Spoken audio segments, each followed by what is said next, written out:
പ്രഭാത ഭക്ഷണത്തിന് വീട്ടിലെത്തുമെന്ന് സുരേഷ് ഗോപി സ്നേഹത്തോടെ സ്വീകരിച്ച് ഷാജുവും ചാന്ദിനിയും എന്നുള്ള രീതിയിലൊരു വാർത്ത ഇന്ന് പല മീഡിയയും റിപ്പോർട്ട് ചെയ്തിട്ടുണ്ടായിരുന്നു.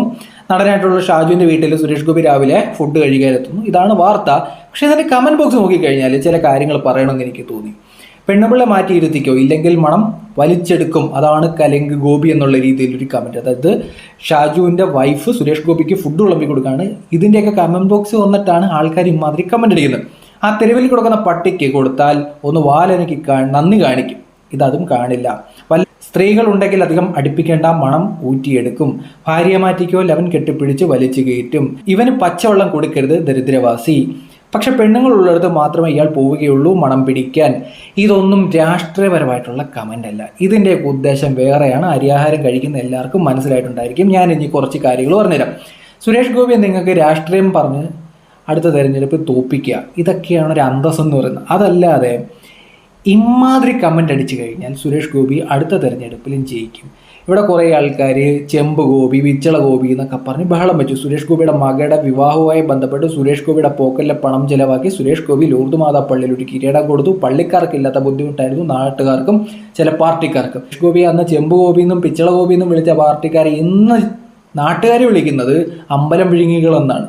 ശബരിമലയിൽ എന്തൊക്കെയുണ്ട് എന്തൊക്കെയില്ല, ആ വിഗ്രഹം തന്നെ ഒറിജിനലാണെന്നുള്ള സംശയത്തിലാണ് ഭക്തജനങ്ങൾ. ഈ അവസ്ഥയിലേക്ക് എത്തിയിരിക്കുകയാണ് അന്ന് സുരേഷ് ഗോപിയെ ചെമ്പ് ഗോപി എന്നൊക്കെ വിളിച്ച് ആക്ഷേപിച്ച ആൾക്കാർ. നമ്മുടെ നാട്ടിൽ ചില ആൾക്കാർക്കൊക്കെ ഒരു വിചാരം ഉണ്ടായിരുന്നു, സുരേഷ് ഗോപി ഒരു കാരണവശാലും തൃശ്ശൂരിൽ നിന്ന് ജയിക്കാൻ പോകുന്നില്ല.